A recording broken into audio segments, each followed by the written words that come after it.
C'est Ben H.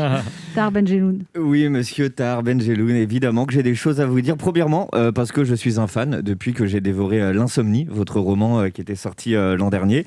Et deuxièmement, parce que je comptais offrir la philo expliquée aux enfants à ma petite nièce, dont je suis très proche. Et enfin, troisièmement, parce que dès qu'un grand écrivain passe dans l'émission, Anne estime que je suis le seul de l'équipe apte à relever le défi intellectuel, le seul qui aurait potentiellement quelque chose à vous dire. Quand on reçoit une youtubeuse et qu'il faut parler tuto make-up, on va chercher Laurent Barra. Par contre, dès qu'il faut parler philo avec un prix Goncourt, on sait où me trouver. Chacun son rôle, le prend pas mal, Laurent, c'est un constat. Mais Tahar Ben Jelloun, revenons plus longuement, si vous le voulez bien, à mon deuxièmement. En effet, sachez que le week-end dernier, parce que je suis un tonton cool, un tonton fun, un tonton foufou délire, j'ai débarqué chez ma petite nièce avec votre tout dernier livre, décidé à initier cet enfant à la philosophie, comme le promet le titre de votre ouvrage. Du coup, quand la petite, au moment d'aller au dodo, lança « Tonton, tu me racontes une histoire ?» L'occasion était trop belle. Ma chérie, tonton t'a apporté un nouveau livre. Avec une princesse et des monstres dedans, me dit-elle de sa petite voix. Non, un livre de philosophie. T'es contente ? Bon, je crois qu'elle n'a pas compris, puisqu'elle m'a répondu « C'est qui Sophie ?»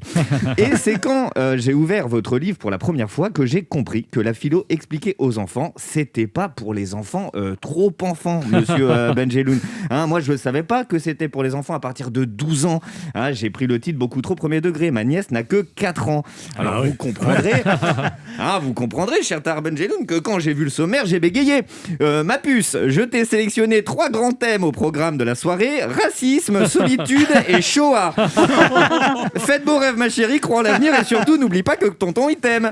Non, je ne pouvais pas, pauvre gosse. J'allais faire d'elle un monstre. Pendant ce temps-là, elle répétait frénétiquement: Tonton, une histoire de princesse. Tonton, une histoire de princesse. Moi, obstiné, j'essayais de trouver désespérément un sujet qui pouvait convenir dans le livre. Corruption, non. Islamophobie, non.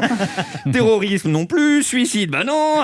Nouveau livre pour enfants. On est quand même super loin de Tchoupi à la plage. Alors, j'ai refermé votre livre, Tahar Ben Jelloun, en me disant qu'il patientera juste quelques années. Oui, cet ouvrage salutaire. Cet ouvrage est salutaire, car viendra le temps de parler de la violence, de l'égoïsme, de la corruption, du mensonge, de l'argent et de la laideur, pour que cet enfant comprenne mieux le monde fou et triste dans lequel il vit, mais pas trop vite, par pitié. Non, ce soir-là, si vous ne m'en voulez pas, monsieur Ben Jelloun, je lui ai juste mis sa berceuse. Et nous philosophâmes plutôt, tous les deux, elle et moi, sur les seuls vrais sujets intéressants, finalement. Les princesses, les monstres, les licornes, les oiseaux qui parlent, les dragons et le Père Noël, les sorcières et les amis imaginaires qui font des bêtises. Si la philosophie c'est penser, je me suis dit que la gamine avait encore un petit peu le temps de rêver.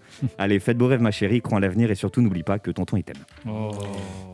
C'est beau, c'est beau, hein.